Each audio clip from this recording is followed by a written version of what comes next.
할렐루야. 오늘 예배 함께 하신 여러분 한 분 한 분에게 하나님의 능력과 은혜가 충만케 하기를 축복합니다. 우리 2026년 새해 첫 주일에 여러분과 이렇게 함께 예배할 수 있음이 너무나 감사합니다. 새해가 되면 누구나 새로운 마음으로 출발하고 싶어 합니다. 그래서 다짐도 하고 계획도 세우고 또 올해의 기도 제목도 새롭게 적어봅니다. 그런데 한편 마음 한구석에는 이런 마음도 들지 않습니까? 과연 올해는 어떻게 될까? 교회는, 가정은, 또 내 삶은 어떻게 잘 버텨낼 수 있을까? 무엇을 더 해볼까? 올해는 무엇을 좀 바꿔볼까? 여러 가지 질문들을 하게 됩니다. 그런데 오늘 우리가 읽은 말씀 속에서 하나님께서 우리에게 던져주시는 질문은 조금 다른 방향인 것 같습니다. 너는 무엇을 할 수 있느냐 하는 것이 아니라 너는 내가 일하는 것을 믿고 있느냐 하는 질문입니다. 그래서 올 한 해 우리가 바라볼 우리 교회의 표어는 아주 단순하지만 깊은 고백이라고 생각합니다. 2026년도 올해 우리 엘림교회의 표어 다시 한번 읽어볼까요? 주님이 일하십니다. 예, 이 말씀은 다짐이 아니라 계획이 아니라 또 각오가 아니라 신앙 고백입니다. 오늘 우리가 읽은 이 출애굽기 14장 말씀은 이런 고백이 왜 필요한지에 대해서 말씀하고 있습니다. 출애굽기 14장은 이스라엘 백성들이 애굽을 탈출해서 처음으로 만나는 장애물, 이 홍해 앞에서 일어난 이야기들입니다. 이 홍해라고 하는 이 장애물은 이스라엘 백성의 이 출애굽 여정에서 아주 중요한 분기점이 됩니다. 이스라엘 백성이 이 홍해를 건너가는 순간 애굽과는 완전히 단절됩니다. 대륙이 달라지는 거예요. 이 아프리카 대륙에서 가나안 땅으로 건너가는 이 결정적인 분기점이 되는 거죠. 이젠 이 홍해를 건너가면 돌아올래야 돌아올 수가 없습니다. 이제 홍해를 건너므로써 이스라엘은 완벽하게 애굽에서 탈출하게 됩니다. 우리가 홍해 사건에 대해서 너무나 잘 알고 있습니다. 이스라엘 백성들이 홍해가 갈라지게 되는 그 기적을 통해서 그야말로 기적적으로 애굽에서 탈출하게 되었다. 하지만 이 홍해 사건은 이 기적 이야기에 포커스를 맞춰서는 안 될 것 같습니다. 왜냐하면 이 홍해 사건은 처음으로 이스라엘 백성들이 믿음에 대해서, 하나님에 대한 믿음에 대해서 시험받는 순간이기 때문입니다. 본문 8절을 한번 읽어보겠습니다. 여호와께서 애굽 왕 바로의 마음을 완악하게 하셨으므로 그가 이스라엘 자손의 뒤를 따르니 이스라엘 자손이 담대히 나갔음이라. 우리는 여기서 한 가지 질문을 하게 됩니다. 아니, 하나님께서 분명히 출애굽을 허락하셨잖아요. 그 허락하신 그 축복의 순간에 왜 다시 바로의 마음을 완악하게 하셨을까요? 이스라엘 백성 입장에서는 좀 이해할 수 없는 전개 아닙니까? 여기까지 잘 인도해 놓으셔놓고 왜 갑자기 이 바로의 마음을 바꿔놓으셨을까? 우리가 여기서 짚고 넘어가야 될 사실이 하나 있습니다. 지금까지의 이 여정에서 홍해 앞까지 오는 길에 이스라엘 백성이 하나님께 잘못한 게 없다는 거예요. 아직 불순종하기 이전입니다. 그저 모세를 따라서 열심히 애굽을 탈출했을 뿐입니다. 분명히 이스라엘 자손은 모세를 따라서 담대하게 앞으로 나아가고 있었습니다. 그런데도 문제가 닥쳤습니다. 믿음으로 순종해도 어려움은 올 수 있다는 거예요. 왜 이렇게 됐지? 하나님 뜻대로 잘 살았는데 왜 나에게 이런 일이 일어나지? 이스라엘 백성도 똑같았다는 거예요. 이제 겨우 나왔는데, 이제 겨우 자유를 얻었는데 왜 다시 쫓기게 하십니까? 이럴 거면 뭐하러 우리 나오라고 했습니까? 출애굽 직후 아니에요. 가장 자유로워야 될 순간, 400년 만에 찾은 자유입니다. 그런데 그 감격을 미처 다 누리기도 전에 가장 위태로운 순간을 맞이하게 됩니다. 그런데 성경은 분명하게 말합니다. 그 상황 속에서도 하나님은 분명하게 일하고 계신다는 겁니다. 그런데 우리의 생각과 우리의 계획, 우리가 예상한 방식으로만 일하시지는 않는다는 거예요. 우리는 좀 더 빠른 해결을 원합니다. 하지만 하나님께서는 보다 완벽한 해결을 원하십니다. 우리는 문제를 피하고 싶어 하지만 하나님은 문제 가운데서 하나님의 영광을 드러내십니다. 자, 새해를 시작하면서 우리는 2026년도를 아직 제대로 시작도 하지 못한 상황에서 여전히 우리 앞을 누르고 있는 문제들, 장애물들을 만나게 됩니다. 우리가 앞에 연도가 좀 바뀌었다고 해서 갑자기 모든 문제가 사라지고 국면이 전환되지 않습니다. 말끔하고 깨끗하게 백지처럼 우리를 기다리는 시간은 없습니다. 우리가 가지고 있는 문제와 상황은 여전히 그대로입니다. 이 시작부터 왜 이렇게 어려울까라는 생각이 들 수도 있습니다. 생각처럼 되는 일이 별로 없어요. 하지만 그럴 때 분명하게 한 가지만 기억하자는 겁니다. 이렇게 잘 안 풀리는 것 같아도 그래도 하나님은 여전히 일하고 계신다는 것입니다. 10절 말씀을 보면 이렇게 기록되어 있습니다. 바로가 가까이 올 때에 이스라엘 자손이 눈을 들어 본즉 애굽 사람들이 자기들 뒤에 이른지라. 이 앞에는 홍해가 가로막고요, 뒤에는 애굽의 군대가 쫓아옵니다. 그건 위기 정도가 아니라 완전히 꽉 막힌 상황입니다.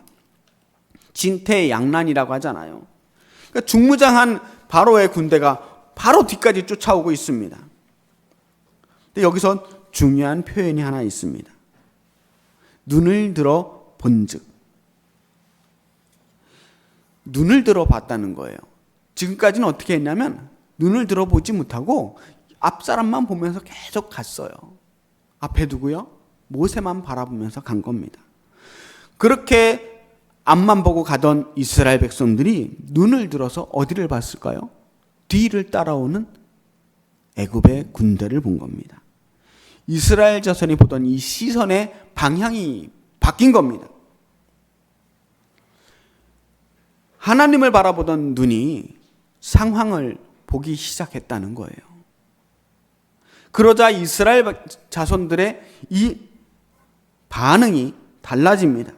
이스라엘 자손이 심히 두려워하여 여호와께 부르짖고, 그 다음에 나오는 말은 더 솔직합니다. 우리 11절 12절 말씀 제가 읽겠습니다. 또 그들이 또 모세에게 이르되 애굽에 매장지가 없어서 당신이 우리를 이끌어내어 이 광야에서 죽게 하느냐? 어찌하여 당신이 우리를 애굽에서 이끌어내어 우리에게 이같이 하느냐? 우리가 애굽에서 당신에게 이른 말이 이것이 아니냐? 이르기를 우리를 내버려 두라.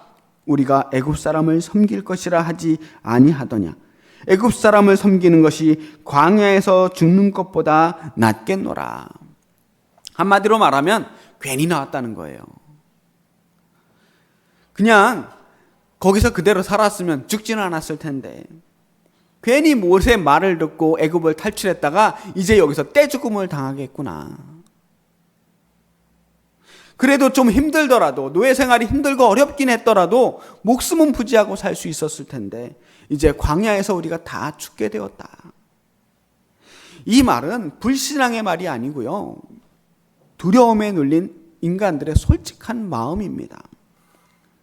근데 두려움은요, 사실을 왜곡하는 경향이 있어요. 우리 마음에 두려움이 가득하면 자신의 상황을 실제보다 더 부정적으로, 더 비관적으로 보게 되어 있습니다. 이 부정적인 생각이 자꾸 우리를 누르게 되면 점점 무기력해질 수밖에 없습니다. 그러니까 종살이해서 고생하던 생각들, 그때 정말 죽지 못해 살았던 그 어려움들은 다 잊어버리고요, 당장 내 앞에 있는 이 위험들, 홍해나 뒤에 있는 애굽의 군대만 다 도드라지게 크게 보이는 겁니다.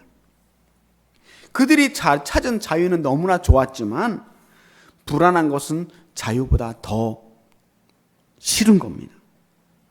자유롭게 죽는 것보다는 노예로라도 비겁하게 오래오래 살고 싶은 거죠. 자, 새해를 시작하면서 우리들의 마음도 어쩌면 이와 같을지 모릅니다. 벌써부터 부정적인 마음들이 생길 수가 있어요. 앞으로 나아갈 엄두가 나지 않습니다. 에이, 어차피 계획해도 계획대로 안 될 텐데 뭐. 어차피 실패할 텐데 무슨 계획을 세워. 그거 제대로 안 될 게 뻔한데. 뭐 내가 하는 게 다 여태까지 그랬으니 아마 이번에도 안 될 거야. 이런 부정적인 생각들이 사로잡으면 앞으로 나갈 수가 없습니다. 이 불확실한 미래를 자꾸 다 들여다보게 되면 익숙한 과거가 훨씬 안전해 보입니다. 그래서 믿음의 선택들이 자꾸만 위험해 보이는 거예요. 그때 하나님께서 우리를 안심시키면서 이렇게 말씀하고 있습니다. 괜찮다. 내가 안다. 내가 바로 그 자리에서 일하겠다. 라고 하는 말씀이 그 뒤에 나오는 말씀들입니다. 사실 홍해 앞에서 이스라엘 백성들이 당장 할 수 있는 일이 없습니다. 지금 뒤에 적이 쫓아오는데 그 수많은 백성들을 실어 나를 배를 만들 수가 있을까요? 배를 만들 수가 없습니다. 바다에다가 다리를 놓을 수는 더더욱 없어요. 그렇다고 애굽의 군대와 당장 싸울 수 있을까? 애굽의 이 최정예 부대와 싸울 수도 없습니다. 협상할 수도 없어요. 왜냐하면 그들은 이미 분노로 가득해 있습니다. 자신의 맏아들들이 전부 다 죽었어요. 분노에 사로잡힌 그 군대와 협상은 불가능합니다. 이제 인간의 가능성, 뭔가 어떻게 해보려고 하는 가능성들은 하나도 남지 않았어요. 보통 아직 뭔가 해볼 만한 것들이 남아있다고 느낄 때 사람들은 오히려 더 열심히 기도합니다. 하나님, 저에게 이런 계획이 있습니다. 이 계획을 도와주세요. 하나님, 아직 희망이 보이는 것 같으니 그 희망 붙들 수 있도록 도와주세요. 그런데 지금 이스라엘의 상황은 사실 희망이 보이지 않아요. 그들이 희망이 보이지 않기 때문에 할 수 있는 최선의 선택은 부르짖는 거였어요. 뭐 부르짖어서 주야 도와주옵소서 이런 기도가 아니고요. 살려달라는 거예요. 다른 기도를 할 수 없었습니다. 모든 것을 포기하고 애굽으로 돌아가야 하는데 돌아갈 수도 없어요. 자유를 포기해야 되는데 뭐 그런 선택지조차도 남아있지 않습니다. 그래서 이제 끝났습니다. 어떻게 해볼 도리가 없습니다. 아무것도 할 수 있는 게 없습니다라고 하는 이 절망의 탄식, 그게 이스라엘의 부르짖음이었습니다. 그런데 성경은 반복적으로 한 가지 사실을 이야기합니다. 우리가 아무것도 할 수 없을 때, 우리가 도저히 아무런 방법을 떠올릴 수 없을 때, 그때가 하나님이 일하시기 가장 좋은 때라는 겁니다. 새해를 시작하는 지금 우리 각자의 삶에도 이와 같은 홍해와 애굽의 군대 같은 우리를 몰아붙이는 문제들이 있을 수 있습니다. 우리의 노력으로는 도저히 해결할 수 없는 문제들, 사람의 힘으로는 어찌할 수 없는 상황, 앞뒤가 꽉 막혀서 도저히 어떤 방법도 떠오르지 않는 그런 상황들, 그때가 언제냐? 바로 하나님이 일하셔야 하는 때다라고 하는 것입니다. 내가 할 수 있으면 그냥 우리가 하면 되죠. 그런데 사람의 끝이 보이는 그 순간, 그때가 하나님의 시작입니다. 우리가 바로 포기하는 그 순간 하나님께서 일하십니다. 뭐 그렇다면 이런 생각도 할 수 있을 거예요. 그럼 진작부터 포기하면 더 쉽겠네요. 일찌감치 포기하면 하나님이 더 빨리 일하실 거 아닙니까? 아니에요.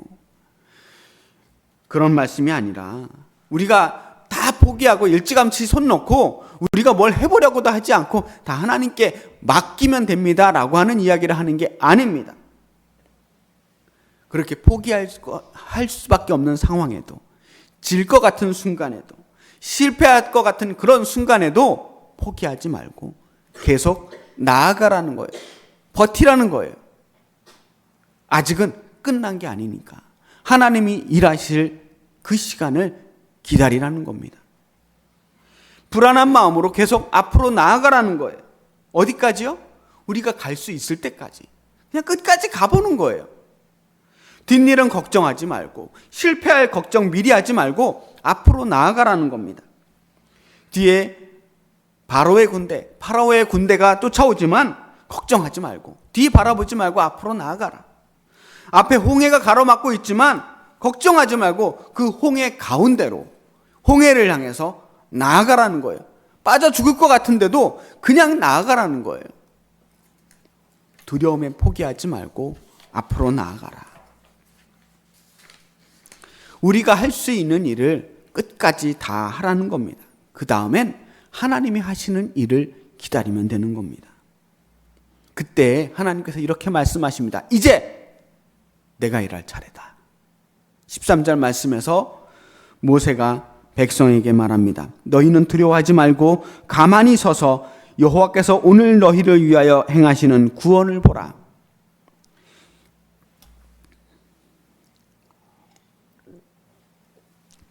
이 말씀은 막연한 위로나 감정적인 격려가 아닙니다. 상황은 조금도 다 달라지지 않았어요. 홍해바다는 여전히 앞에 있고 뒤에 군대도 쫓아옵니다. 앞으로도 뒤로도 갈 수 없어요. 어떤 해결 방법도 떠오르지 않습니다. 바다에 빠져 죽든지 아니면 애굽 군대의 칼에 죽든지 하여튼 죽는 것 외에 다른 선택이 없습니다. 그런데도 하나님은 이렇게 말합니다. 가만히 서서 보라. 가만히 서서 보라. 아무 생각도 하지 말고 멍하니 그냥 서서 보라는 이야기가 아니라 주도권을 하나님께 넘기라는 겁니다. 믿음이라는 것은 우리의 모든 상황이 사라졌다라는 것을 말하는 것이 아니라 그 상황 속에서 하나님이 일하신다는 것을 믿으라는 겁니다. 14절 말씀은 오늘 본문의 절정입니다. 여호와께서 너희를 위하여 싸우시리니 너희는 가만히 있을지니라. 우리 같이 한번 읽어볼까요? 여호와께서 너희를 위하여 싸우시리니 너희는 가만히 있을지니라. 아멘. 이 말씀은 우리에게 큰 자유를 줍니다. 우리가 다 책임지지 않아도 됩니다. 우리가 다 해결하지 않아도 됩니다. 우리가 모든 것을 다 증명하지 않아도 됩니다. 그렇다고 우리에게 우리의 사명과 책임을 다 버리라는 것이 아닙니다. 이 책임의 무게를 하나님께 돌리라는 겁니다. 왜냐하면 싸움은 하나님의 몫이기 때문입니다. 이 싸움은 그래서 결국은 이기는 싸움이 될 수밖에 없습니다. 하나님이 싸우는 싸움이기 때문입니다. 하나님께서는 앞으로 나아가는 이스라엘 백성들에게 길을 열어놓으셨어요. 밤새 동풍이 불게 하시고 홍해 바다를 갈라 놓으셨습니다. 이스라엘 백성들은 계속 앞으로 나아갈 수 있었습니다. 뒤를 따라오던 애굽 군대는 이스라엘 백성의 바로 뒤에서 홍해 바다에 잠겨 죽게 됩니다. 이때 이스라엘 백성들이 한 것이라고는 계속 앞으로 나아가는 것밖에 없었습니다. 싸우지 않았어요. 바다를 향해 뭘 하지 않았습니다. 그저 하나님을 믿고 계속 앞으로 걸어 나간 것입니다. 교회도 마찬가지입니다. 우리가 교회를 지키는 것이 아니라 하나님께서 교회를 지키십니다. 우리가 교회를 성장시키는 것이 아니라 하나님께서 일하십니다. 우리는 그저 그 순종의 자리에 있으면 되는 겁니다. 그래서 우리 교회의 표어는 신앙 고백이라고 말하는 겁니다. 주님이 일하십니다. 이제 우리가 중요한 질문을 하나 해야 합니다. 주님이 일하신다면 우리는 뭘 해야 할까요? 우리는 아무것도 하지 않고 가만히 있기만 하면 될까요? 우리가 해야 할 것은 일이 아니라 태도입니다. 태도에 대한 결단이 필요합니다. 우리는 어떤 결단을 해야 할까요? 제가 몇 개 꼽아봤습니다. 첫 번째는 조급함을 내려놓는 결단입니다. 모든 것을 빨리 해결하려고 하는 그 태도를 고치고 내가 정한 시간에 맞추려고 하는 것이 아니라 하나님의 시간을 신뢰하는 태도입니다. 내가 조급하다고 빨리 해결되는 게 아닙니다. 그러니 하나님께 시간의 주도권을 넘기는 것입니다. 두 번째는 결과보다 순종을 선택하는 결단입니다. 성공보다는 충성을 선택하는 거예요. 당장 내 눈앞에 보이는 열매만 쫓아가다 보면 지치게 되어 있습니다. 우리가 중요한 것은 우리가 하나님 앞에 서 있다는 것입니다. 순종하며 서 있는 것, 그것이 성공입니다. 세 번째는 비교하지 않겠다는 결단입니다. 우린 자꾸 다른 사람과 비교합니다. 다른 교회, 다른 사람들과 비교할 때 우리는 불행해집니다. 조급해집니다. 우리에게 맡겨진 이 길, 내가 가야 하는 나의 길만을 바라봐야 합니다. 그렇게 우리에게 맡기신 그 길을 바라보면 용감하게 이 길을 갈 수가 있습니다. 네 번째는 하나님이 일하시는 자리를 기대하는 결단입니다. 하나님께서 어떻게 일하실지는 우리도 모릅니다. 그런데 분명한 것, 하나님이 분명히 일하시고 계신다는 거예요. 그것을 믿고 막힌 자리에서, 문제 앞에서 조용히 일하시는 하나님을 기대하면서 기다리는 것입니다. 사랑하는 우리 엘림교회 성도 여러분, 홍해는 아직 갈라지지 않았습니다. 그러나 하나님은 분명히 일하고 계십니다. 기적은 바다가 갈라질 때 시작하는 것이 아니라 하나님을 믿고 신뢰하며 앞으로 나아갈 때 시작되는 것입니다. 올 한해 우리 모두 불안해질 때마다 혹은 조급해질 때마다 또 스스로를 지나치게 몰아붙일 때마다 한 문장을 마음에 새기면서 앞으로 나아가며 평안을 찾으시기 바랍니다. 주님이 일하십니다. 다시 한번 따라해 볼까요? 주님이 일하십니다. 오늘 우리 이 믿음으로 조용하지만 담대하게 힘차게 2026년도를 향하여 앞으로 나아가시는 우리 엘림교회 성도님들이 되시길 주님의 이름으로 축복합니다. 기도하겠습니다. 살아계신 아버지 하나님, 분명하게 주님이 일하심을 믿고 신뢰합니다. 우리 앞에 놓여있는 그 어떤 장애물이라도 두려워하지 않고 그 앞을 향하여 담대하게 걸어 나아갈 수 있도록 도와주옵소서. 예수 그리스도의 이름으로 기도합니다. 아멘.